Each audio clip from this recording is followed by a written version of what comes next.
Conservatives are frothing at the mouth over Joe Biden's decision to forgive $10,000 in student debt for millions, railing against what they call student loan socialism. But their carefully crafted tweets have been undermined over and over again with two words, this you. Were there ever 7 letters more powerful? On Twitter, the phrase is an instant marker of hypocrisy, cutting down the mighty from politicians to celebrities to brands.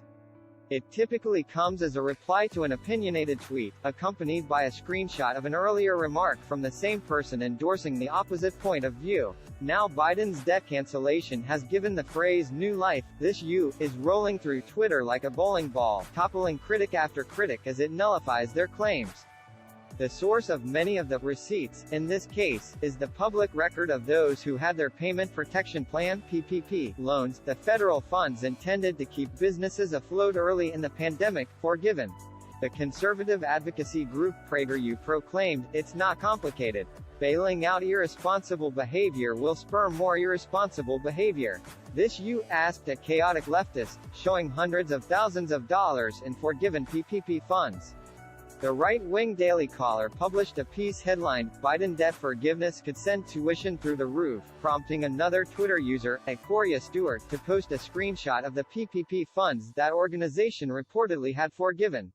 Student loan forgiveness sounds really nice to illegal immigrants, people with no life experience, people who don't have families yet, and people who use preferred pronouns, wrote the conservative commentator Steven Crowder, earning a host of This You replies, with screenshots highlighting more than $71,000 in loan forgiveness for his company.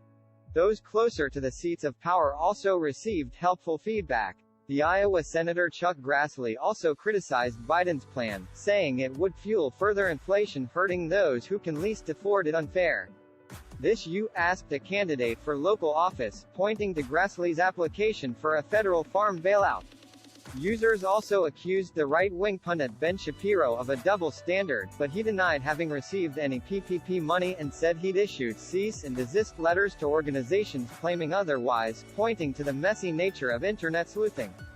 But it wasn't just everyday Twitter users calling out hypocrisy. On Thursday evening, the White House entered the fray. The Georgia Congresswoman Marjorie Taylor Greene said it was completely unfair for the government to say your debt is completely forgiven after her loan of more than $180,000 was forgiven, the official White House account noted. It was just one of a series of digs at critics. The Florida Congressman Matt Gaetz, the White House said, had more than $482,000 in PPP loans forgiven, while the Pennsylvania Congressman Mike Kelly got off the hook for more than $987,000. It's not the first time the meme has been widely deployed to illustrate double standards on a national scale.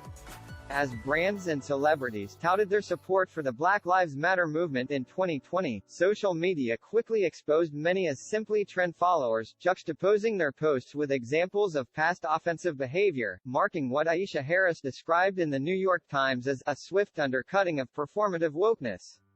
Users drew attention to an NFL star posting a symbolic black square after hanging out with Donald Trump, the Baltimore Police Department's supportive words years after the death of Freddie Gray, and a host of other apparent changes of heart. As Harris wrote, "There's power in such a shareable medium. It's true that, as the Twitter user @rain_rec, who collected countless examples of loan-based double standards, writes, highlighting hypocrisy as unlikely to change the minds of those who are called out. But she says, it could make a difference to those of us reading, you, who can do something about it, who can build power to make them obsolete.